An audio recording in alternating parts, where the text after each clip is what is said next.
okay. Don't worry about me. I'm perfect. You know me. I'll get over it. I'll be alright.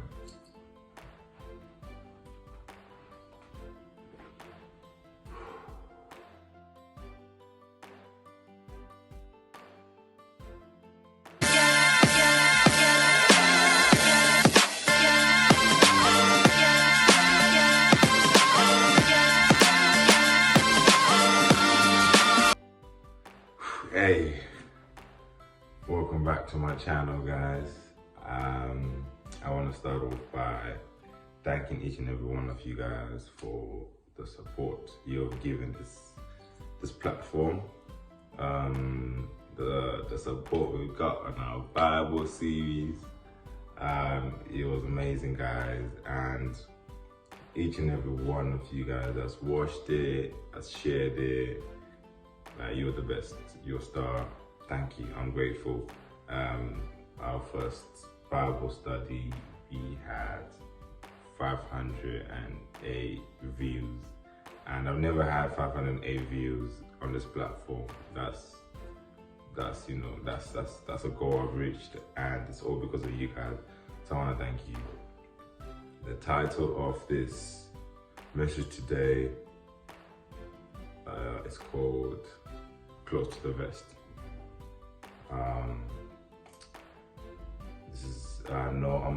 I won't say I'm late because I don't really think that mental health awareness should just be focused on a specific week or specific month.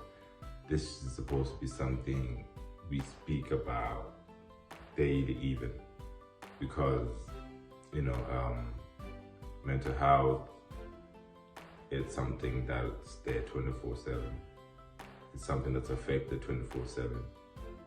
It doesn't have a specific time, it doesn't have a specific moment, it's there. So I think personally, it's something we need to talk about every day, it's something we need to act on, it's something we need to help each other on. So yeah, I've taken the time to piece something together to try to get you guys to know my story, and hopefully this can help someone else, and this can also put you in a position to use your story to help the next person as well. Let's go. I once shared my story on a Maiden's Way platform, and the responses I got on how a lot of people were going through the same things I was going through, it just blew my mind. But then today that leaves me with a question, like, where are you now? Bruce Lee has a famous speech that I like, and it's titled, Be Like Water. He says, water is formless. If you put water in a cup, it becomes the cup. If you put water in a bottle, it becomes the bottle. If you put water in a teapot, it becomes a teapot. Water can flow or it can crash. Water also brings life. In the savannah, if you look at the life of a buffalo and a lion, when it rains, they both know it's time to eat, right? For the buffalo, it means that new grass. For the lion, it means that new prey that's feeding on the grass. But what happens when we have too much water, or what happens when we have too little of it, right? Too much can mean a flood and loss of life. Too little of it can mean a drought and also the loss of life. Now, I'll give you an example. In Zimbabwe, we've got the Kariba Dam. And the good thing about this is that this dam and the water it contains is used to generate so much electricity, to power like half the country. You know how the whole hydro thing works. Gates are open, water flows through the gates, and in the water like turbines. Those turbines rotate. Yeah, that's how it works. So, it powers. There's so much energy that comes from just that water and dam relationship. But if we flip it, right, the more water we have in there, if say the dam is to come down, that wall is to come down, what would that water do? Like, what happens to the surrounding environment? What happens to life? So I'm always start with this question of thinking, what is the problem, the wall or the water? And you might be thinking, okay, what does that have to do with mental health? Personally, I think, the walls that are built can be a problem. The walls were built to, keep the surroundings out. The walls were built to keep neighbors out. The walls were built to not let people get close to us. The walls we built in life, they cause us more harm than we think. And that's why that relates to this mental health awareness. In life, we have to try not to build walls. Like, especially like within you, try not to build so many walls. If you have, we're gonna work together on breaking them walls. Because when you build walls within you, you're dividing what God has made whole. You're dividing that in a whole lot of parts. And when you're divided, you cannot come to one decision. You cannot operate fully. You cannot open your heart fully. There's a whole lot of restrictions that come with building walls in your life. There's a whole lot of damage that comes with that, and we'll talk about it later on. In the early 2000s in Zimbabwe, there were only 2 psychiatrists in the whole country, and these 2 psychiatrists were based in Harare. So you can imagine, you've got a country of millions of people, and out of those millions, how many need assistance? How many need someone to talk to? How many of those people need to hear the words that you're gonna be okay, it's gonna be better tomorrow, keep your head up? How many? And we've only got 2 people that professionally do that. So anyways, one of them that I know of is Dixon Chibanda. And this guy specifically worked close with this patient. Her name was called Erica. This client, her name was called Erica. So Erica was suffering from depression. She lived in the remote areas of the country, so she had to travel miles and miles and miles just to get to this appointment to see this guy. And that's why the psychiatrist then worked close with her, because he knew that for someone to commit so much, for someone to really sacrifice so much, just to talk to someone, just to get advice, there must be a lot going on. So he took the time to listen in and try to help her. So Erica's story was her life was going perfect. She had a plan. This guy is gonna marry me. We've been dating for so long, and this, the whole family knew of that plan. The whole family was supporting that plan till this guy changed his mind. He's like, okay, no, I'm gonna marry someone else. So the family expecting the whole Ebola thing to go on, and everything was in place for that, but this guy dipped. That hit her hard. That hit her so hard. So yeah, she fell into depression, and decided to go see the psychiatrist. And you know, when you decide to go see the psychiatry, you know, like you're in too deep. You need something to pull you back up. All right, and the sad thing about it, in most African countries, I believe it's taboo to even speak of these things, to open up about depression, talk about mental health cases, talk about anxiety and all these things. You know, it's not a thing. No one does it. You know, everyone expects you to be okay. Everyone expects you to pick yourself up and keep moving. Everyone's got to hunt, everyone's got to eat. No one has time to sit down with you and ask you, is everything okay? You don't seem like yourself. Everyone's so busy trying to stay alive. No one is actually wondering if the next person's dying inside. That's a disadvantage. So back to Erica. She continued going to see Dixon, and after a period of time of him working with her, he thought, okay, they're making progress. You know, they're making progress. But for Erica, like I said, she was in too deep. The time she decided, no one else around me is listening, let me look for someone that does it professionally because I need the help.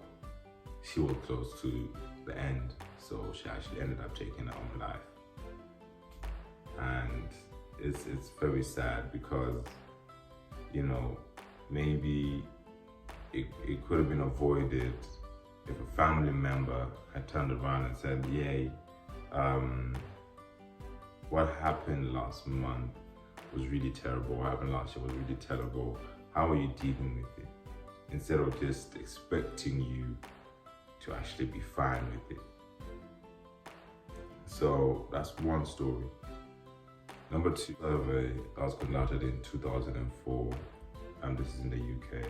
It was found that 1 in 10 children between the age of 5 to 15 suffer from some form of breakdown, whether it be some form of mental, whether it be emotionally, physically, hyperactive, or behavioral.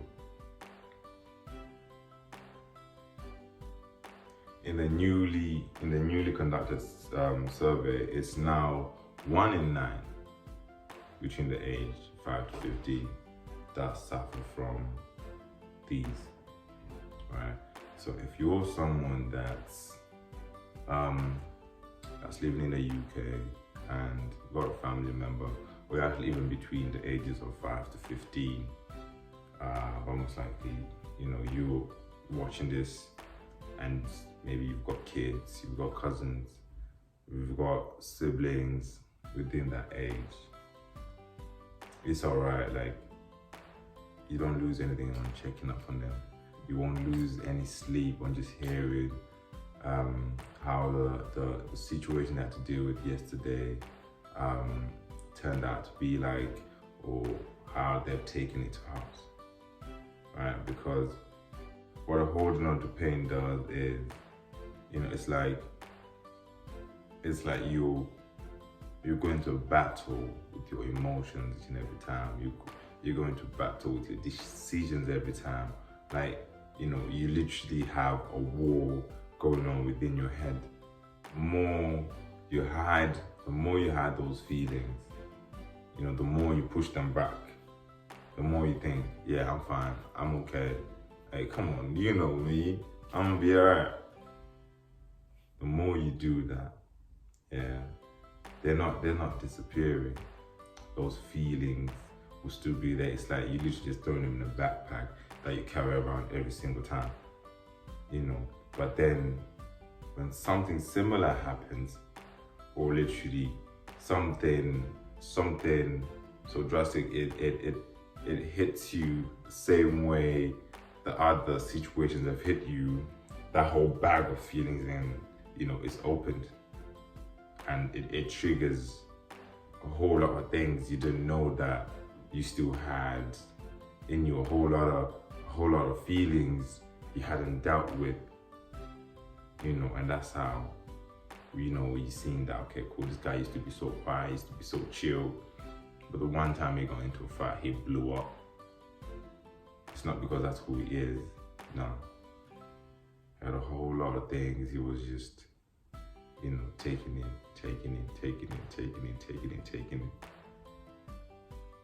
That's what holding on to pain does. So we need to find ways where we can deal with this pain. We actually need to find ways where we can help each other deal with this pain. We need to find ways where we can breathe. Because pain blocks our airway. The pain, it blocks the way we think. The pain, it just stops us from taking another step forward, because you're literally just sinking. You literally started on quicksand and you're just sinking. That's what holding on to pain does to you. We gotta find ways to help each other. 2 years ago, I went to visit my cousin for the summer, right? And there was this one moment where we're just deeply sharing how life treated us, or how life was when we were young. So he went first, he started talking. And as he's telling me his story, I start tearing up. And like there's a few things in this world probably I could count them on one hand that can get me tearing up. So I start tearing up. And that gets me thinking, why, am I emotionally attached to his story? Why, am I getting emotional hearing this? So as he keeps on going and going and going, I realize, man, his story ain't different to mine. His story is the same as mine. We just lived in two different corners. We went to two different schools, but what we experienced, in life at those schools, everything, that our stories just went hand to hand. From the mischievous things we did in high school. He would tell me this, I'd be like, hey, me too, bro. We just used to just do the same things, right? And go through the same things. So when it then came to family, parents, that's when it got a little bit deeper. So he tells me his story, and I go, yeah, man, me too. I start telling him my story, and how my life changed. When I was around 5 years old,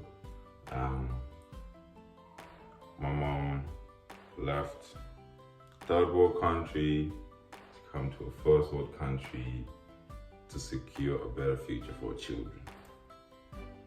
One of the most courageous things to ever do as a parent. Leave your child and hope that, in the future, whatever you're gonna put in place is gonna help them. Now, this happened when I was 5. I'm 25 now, and I can look back and actually say, hey mom, I understand. Mom is cool. I know mom, you're gonna be watching this and you might tear up, but I'm actually telling you for real. The 25-year-old me, I get you. You had to do it, and I thank you for that. I'm standing here today because of that. I've got what I've got today, my family, my son, my house. I've got it all. I'm the man I am today because of that. But going back, the 5-year-old me is still within me. The 5-year-old me, he still got so many questions. The 5-year-old me, he feels like he lost a lot, and he still ain't had it back. So I remember this story vividly, so I'm gonna break it down to you guys. As you all know, in Africa, we've got the perfect weather, right? So sun was shining, the whole family's chilling out in the front yard. I'm in the house. I go to my mom and I see her packing, right? She was packing these, the brown old suitcases that had like the metal clipped on it, like to close them. Yeah, she had one of those. She doesn't remember that's what she used, but I remember it. And my thought process then, my mom was, she was my guy, my mom was my best friend. I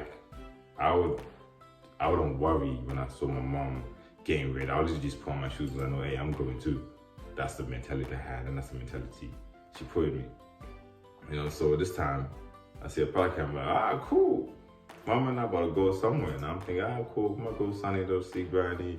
I don't know. I might just be going to town. I don't know. Whatever we did, it's cool. I could put on my shoes, and I remember we're at my grandparents' house, and all my cousins are playing outside. So they're like, hey, come play. I'm like, all right, guys, only for a few minutes, because Mama and I, we're about to head out. Where you going? I don't know, but we're about to go. And time to go now. They pull up. My grandmother's Datsun, it was yellow. They pull it up in the front, put the bags in the car, and my late uncle, he was ill at this time, but anyways, me and him were tied. So he called me like, hey, Donovan, come here, man. So I go to him, he hugs me, so I'm thinking, yeah, he's saying goodbye. By this time I knew that you had to say goodbye to everyone before you leave, you can't just dip. So yeah, I think he's saying goodbye. My mom walks past, so I smile, I'm like, look, mom, I'm saying goodbye to everyone, that, and as I see her, I just felt something. Like I felt it. So I'm like, all right, cool. My guy, you gotta let me go now. And I was holding on tighter. I'm like, what? What's going on? My mom opens the door. I'm like, all right, cool. I have to be there. So he probably let me go because he saw my mom get in the car. But how I remembered, I stepped on his foot. He had like an open shoe. So that's how I wouldn't tell it. So I stepped on his foot. My middle name is David. So you know how David faced Goliath, David faced the lion. It's a David thing. So I stepped on his foot and he let go and I ran towards the car. And as I get there, my mom already shut the door. As I get there, I just hear click. The car's locked. And as I look at my mom, she's looking back at me. I felt the pain she was feeling in that moment. And that's what hits me. I didn't know where she was going. I didn't know about, UK. I didn't know about London. I didn't even know about South Africa. But I felt what she was feeling. And I can only imagine the pain she was going through right now. She just gave birth to a daughter, and a 5-year-old son just looking at her like, Mama, take me with you.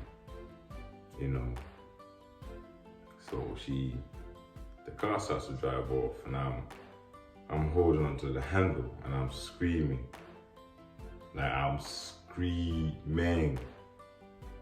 And cool, the car drives off, and you know how it is.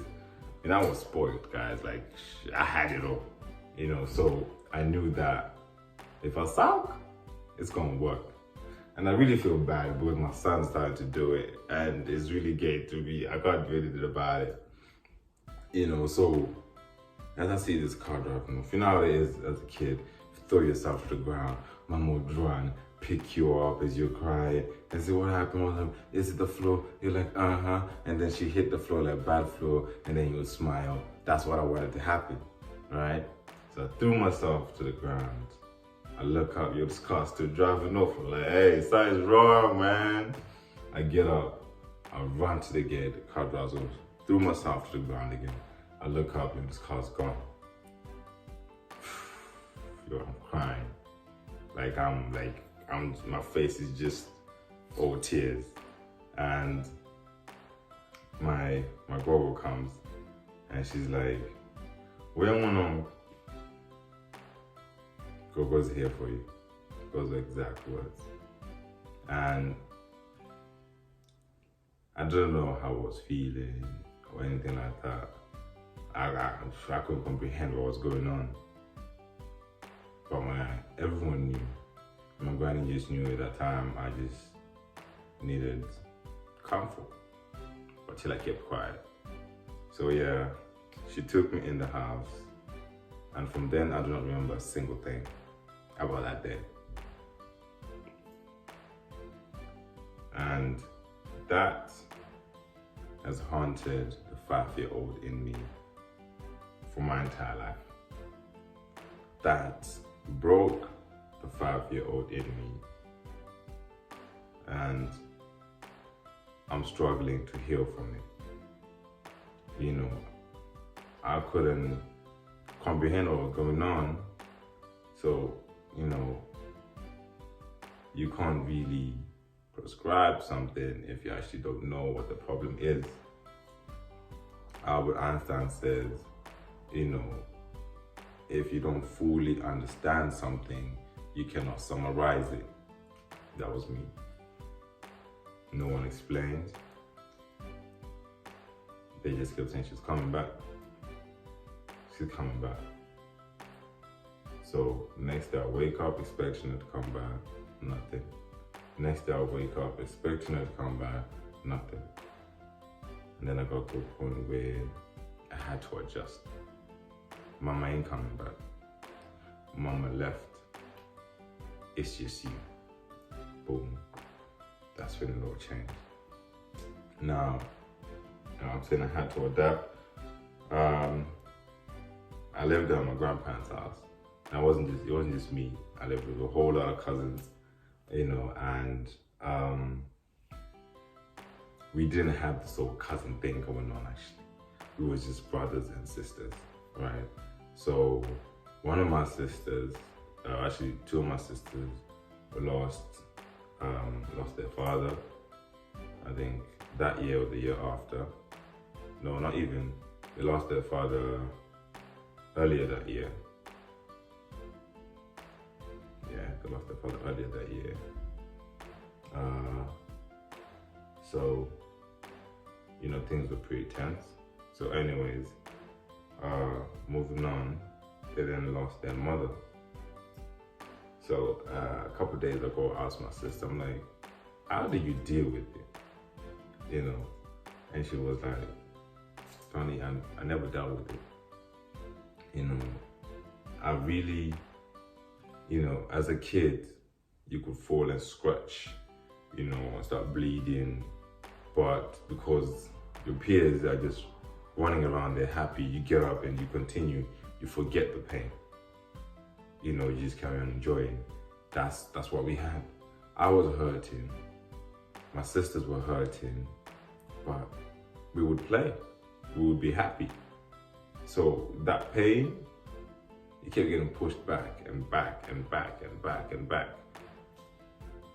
You know, so she then tells me that what kept me going is you. I'm like, how? She's like, man, like sometimes when we used to get told off, like, and I'm glad God did things this way, putting all of us in that home, because we build like a strong bond that can actually never be broken. You know, I'm not gonna say, God forbid, touch the wood. No, this bond cannot be broken. Till today, we still have the same bond. So we had this thing where one of us gets told off, right? We had specific locations in the house, in the yard, where we'd go and have our meetings. Like 6, 7-year-olds, like we still did it when we were 11, 12. Like I recently went back home, I'm like 25, once we're 24, 21, we still do it. You know, we still have our little meetings like, hey, Rob Jerry, that bad. They weren't supposed to do that, they weren't supposed to say that. And while you're crying, you get those comforting words, such a, don't cry, you know. We're here for you. Boom, tears dry up. And then you get your sorry, and then be like, listen, as long as we are tight, as long as we are cool, like, nothing gets between us. And it's been like that all these years. And thank God for it. So yeah, she's explaining that that's what kept her going, right? So I'm like, oh, okay, that's good, because you guys kept me going too. You know, I then forgot that, you know, the 5-year-old in me feels like he lost his mom then. I then forgot all of that. You know, I just thought, I just adjusted, right? But before adjusting, you know, in the process of adjusting actually, I had to tell myself certain things to get to that point where I can be numb. I had to tell myself, man, she left. Man, she don't love you. Man, she don't care. Man, she ain't coming back. You do not matter. I don't know, something's wrong with you. I had to tell myself all these things. And that could be you. You told yourself all these things because you just want to have that mentality of expecting the worst. So if something else happens, you'll be like, come on, I've told myself worse. So what is that? But that's not how God has wired us to work. That's not how God made us to be like. But that's the reality. That's what goes on in this world. And that's what people are afraid to talk about. But I'm here today, I'm telling you my story. I know it's going to help someone. I'm hoping that your story can help someone else. So, like I'm saying, I didn't adjust it. I was numb to everything. I'll speak to my mom on the phone, and it was just speaking. I'm just speaking to the next person that, you know, she calls me, she sends me stuff. I've got a mom. Yeah, I knew that. But the feeling was absent. I had a huge hole in my heart and nothing could feel it. So I just adjusted to having that hole in my heart.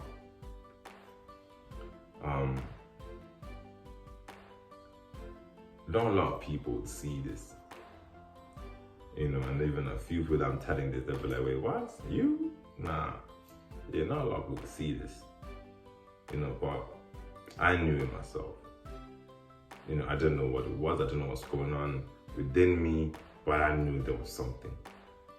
And the one person that then picked it up was my extra lessons teacher 1 year. I think I was probably 8. My aunt used to take my cousin and I to these extra lessons because, yeah, I really didn't care about school.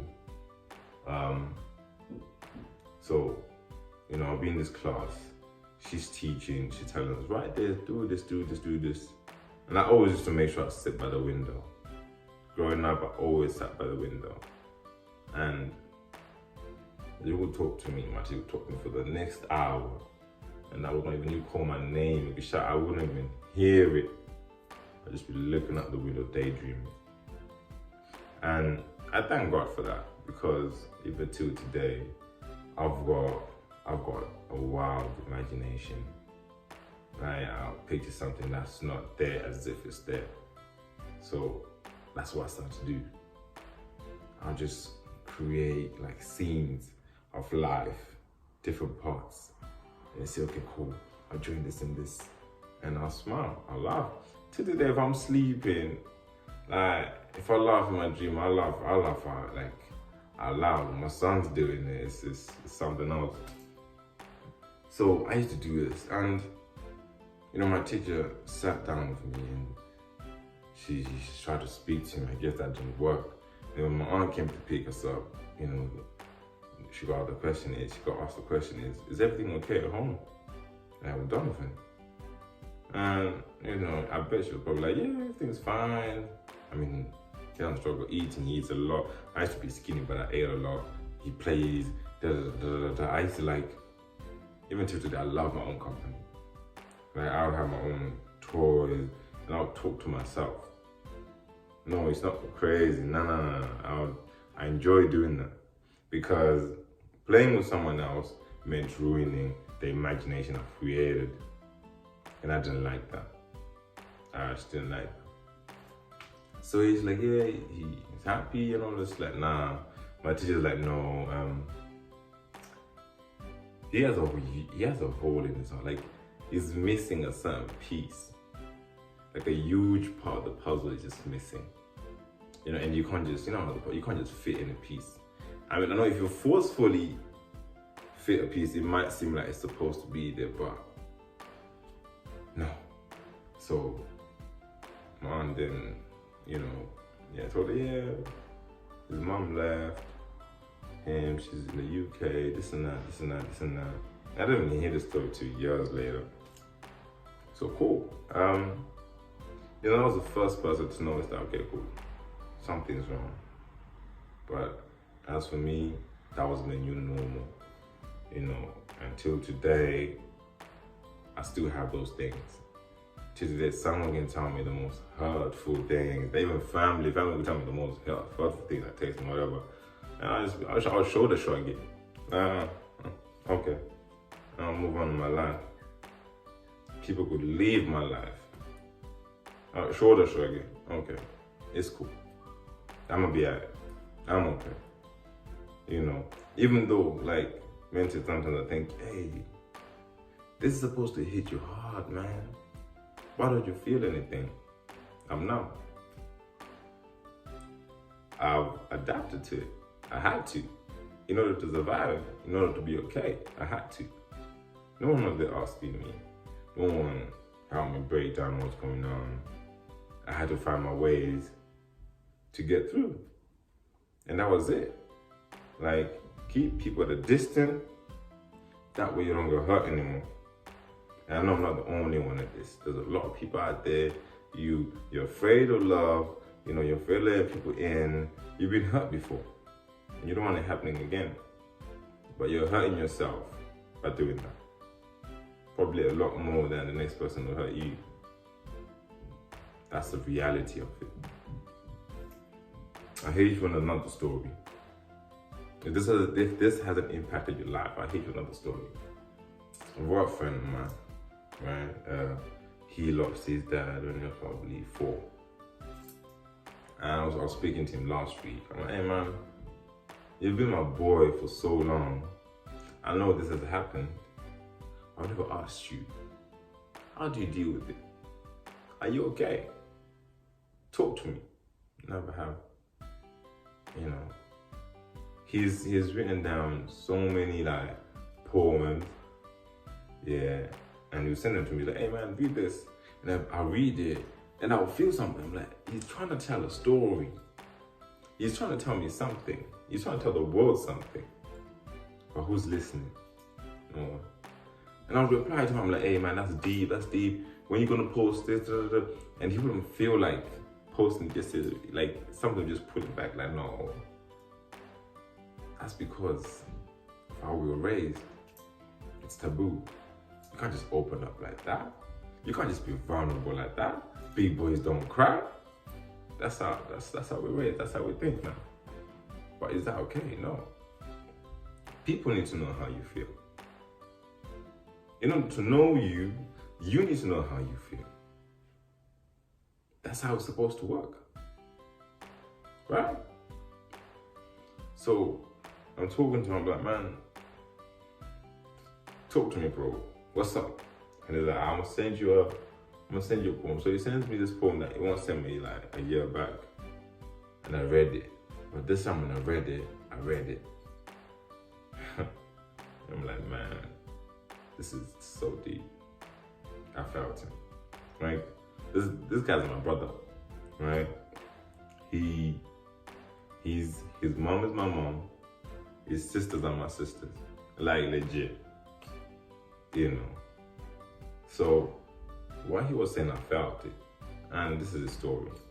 Dad passes away. No one, everyone was dealing with it in their own way. Right, let's say that. So no one asked him, hey, young king, are you good? You alright? What's going on? People support in different ways. But then there's something that asking those questions does, you know, because when things happen, right? If it's too much to deal with, I literally just close that door, right? Now, what happens when you start asking these questions, yeah? Even though I had forgot about the situation, even though I forgot about the pain, you asking questions reminds me, right? And what reminding me does is just to open up that door that I once shut, right? And that's the only way then I can let out these feelings. I can let it out, yeah, to clear space within me, right? A lot of us are clouded with a lot of pain. We're clouded with a lot of hurt. We're suffocating. You gotta breathe. Right now, you can't breathe. I can't breathe, but we gotta breathe. So I'm reading this, and I'm talking to him, you know, and he's telling me, he's like, oh, you know what? I adjusted.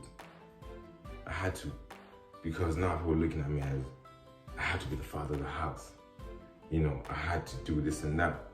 And he's like, yeah, I had to step up, I had to do it. I'm like, respect for that. But then he's like, but people start telling me things. I see your father in you, man. And he's like, what? He doesn't know his father. He had to paint a picture of how his father was. You know, now this boy paints this whole perfect picture of how dad was, you know, takes it to people. It's like, all right, so tell me, man, was daddy like David Beckham when he played for Man United, making people happy? They're like, no, daddy wasn't that. They're like, okay, cool. Was daddy this comedian that, you know, brought all these families together and tried to make sure that he accommodates this person and this person, this person? Like, no, daddy didn't do that. He was like, all right, cool. Let's go above this part. What about this part of the portrait? Was daddy this? And then, nah, daddy wasn't that. Portrait ripped apart. All right, who was daddy then? And he gets the whole full picture of the good and the bad, right? And, you know, as a kid growing up then, you know, as this young adult, as this young man, he didn't realize, right,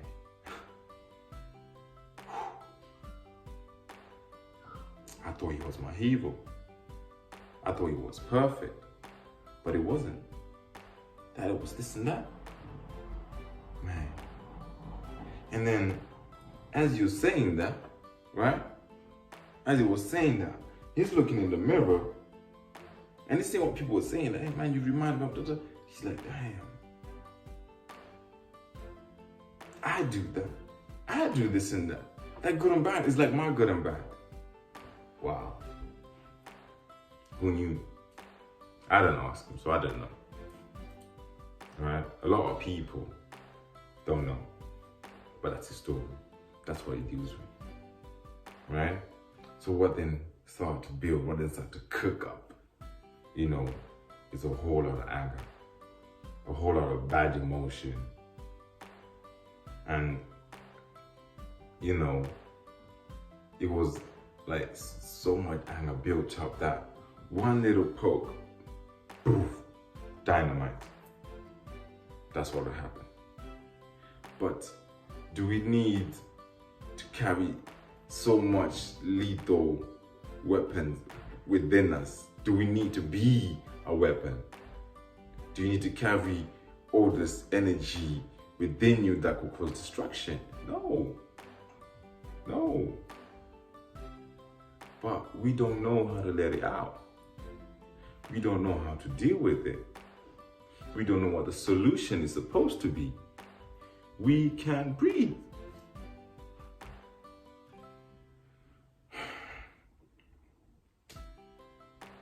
That's the story.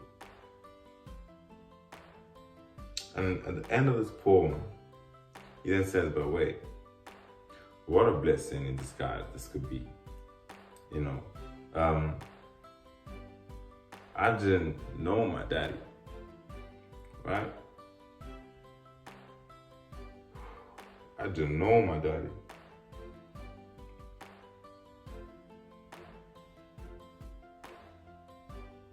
I didn't know my daddy. So I had to improvise. I had to paint this picture of the daddy I want to be for my son. Right? I got this confirmation that the picture I painted, that wasn't how daddy was towards me. But still, I've learned from his mistakes. I've learned from my mistakes. Now that means what I've become here, I'll use it over here. I can use it going on forward. That's a blessing in disguise. You're born looking like your father, but you die looking like your choices. Simple.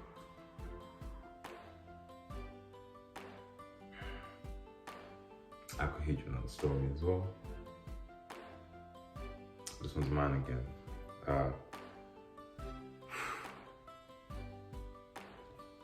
I was probably 6 or 7 maybe. Let me say 8 or 9 actually. 8 or 9 because my sister's a bit older now. She could speak and all of that stuff. I said my mom left when my sister was born. So my sister has all these questions, right? And who's the best person to ask than a big brother, than a best friend? Right, cool. So I remember this. At that, my grandparents, they taught us respect before we even got to schools that would teach us about respect. You wouldn't address your elder sibling with their first name. No. Had to be big brother this, big sister this, and that taught us so much. So my sister comes, I'm watching TV, I'm in the lounge, and she goes, "What am I doing?" I pause. When I used to watch TV, no one used to disturb me. I was a big guy like that. So I'm watching TV, she comes and I pause, I'm like, "What?"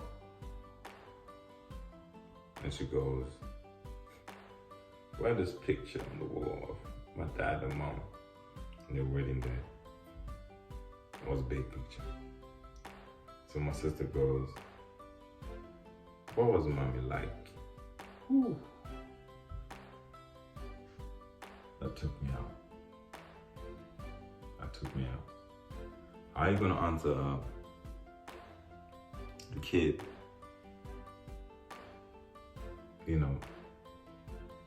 Doesn't have any answers.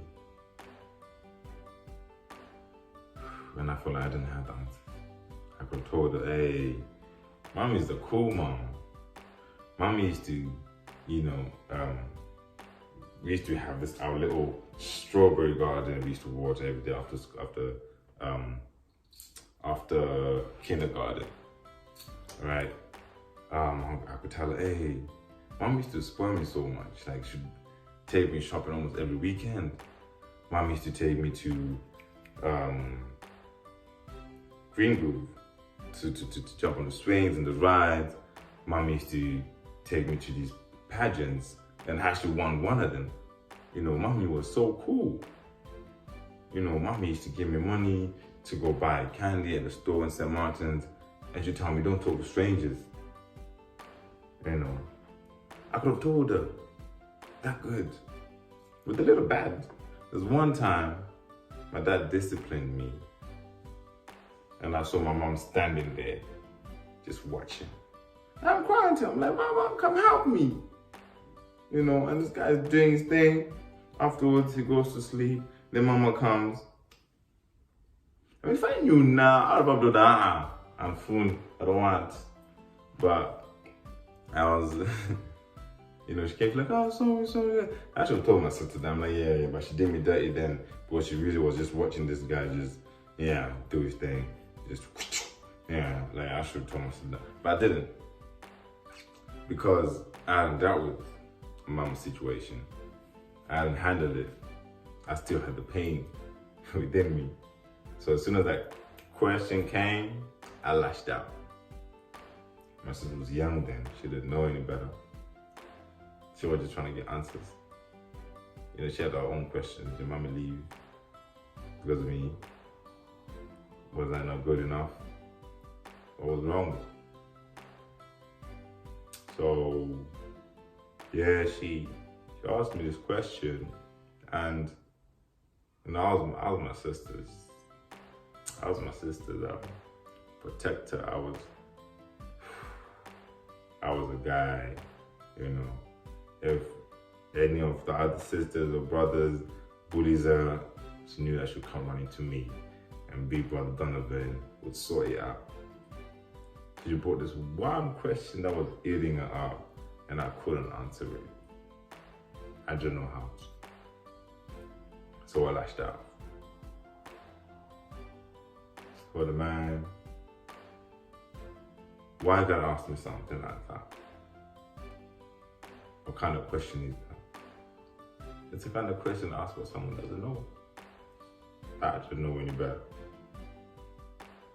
I didn't. I lashed out my sister. Couldn't even watch TV anymore. I went and hid in some corner somewhere in the yard. She went to cry. And that's all she wrote. That's the story. But I suppose someone had sat me down and it made that 5-year-old me understand what's going on. Understand that this is how we're gonna deal with it. This is how we're gonna get through things. When my sister came, I would have done the same. That's what we're doing now. Use your pain, your lessons, your mistakes to help someone. And they're gonna do the same. They're gonna do the same. Why can't we do that? Why can't we talk about mental health? Why can't we talk about what's going on in our lives? Why? We can't be ashamed. It's our own life. You're authentic like that. That's you. Why can't we talk about it?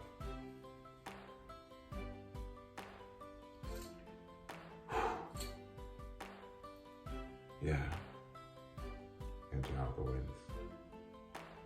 Close to the fest.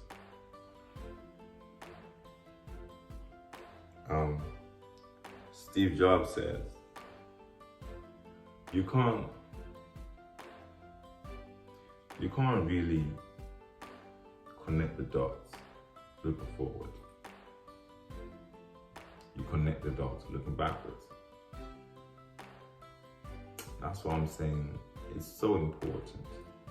Elders that are watching this, if you've got a young one, if you've got just people that look up to you, talk to them. Talk to people. Because if I'm taking steps, I don't know where to step. But because you've walked my path, you can look back, you can direct me. Hey, that's a trap. Don't go that way, come this way. Hey, this is how you deal with things. Because I tried your way and I failed.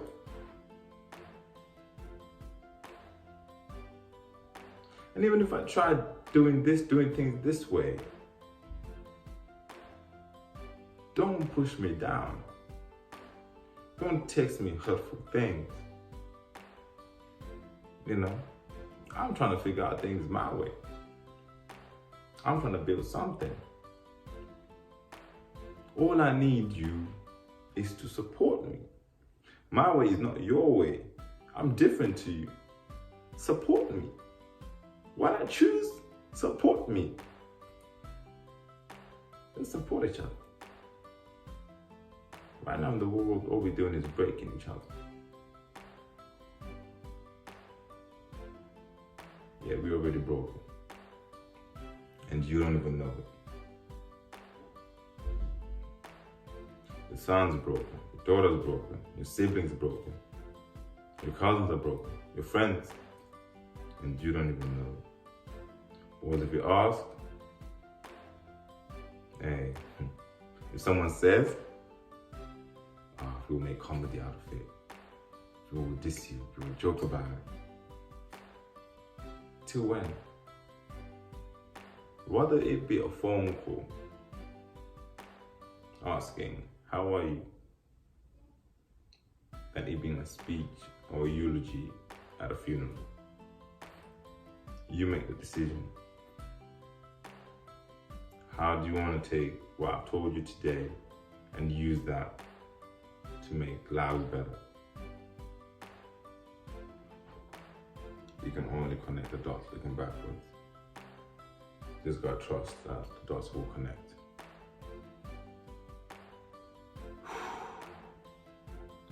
What would you tell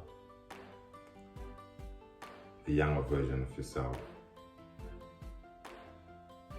right now?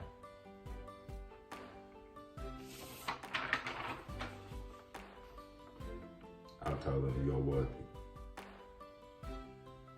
What would you tell them?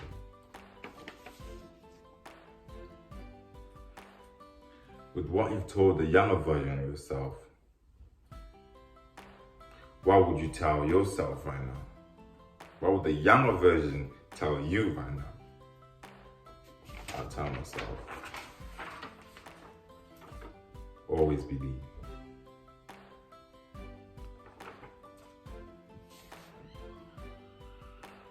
And with what the younger version of yourself has told the you version of yourself right now, what's God telling you right now?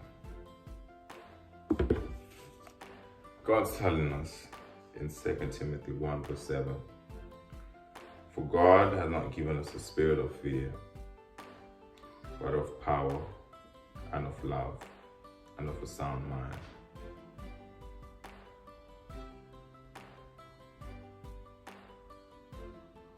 Do not fear. You have power and control over your life. You can love. And you can have a sound mind. Mental health is serious.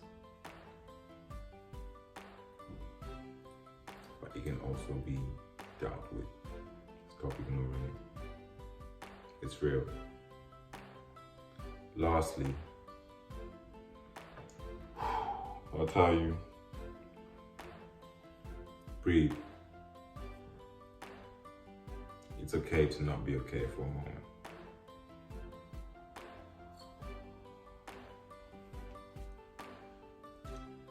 Rest in peace to all those that have lost their lives, suicide, or anything of that sort. Myself thought about it. Thought comes here and there. I battle it in prayer. I battle it with God. But a lot of people around me never know that. You could live with someone and they wouldn't know you're dealing with that. But gladly, with God's help, my wife and I, we are working on things like that. Opening up, talking about things that are not supposed to be talked about, to our society says. That's how. Knowing someone's history makes you understand who they really are. Knowing the steps they took, that makes you understand where they're heading. So don't be the one that ignores someone. Don't be the one that ignores themselves. Speak up. Mental health is real. And let's be aware. Thank you.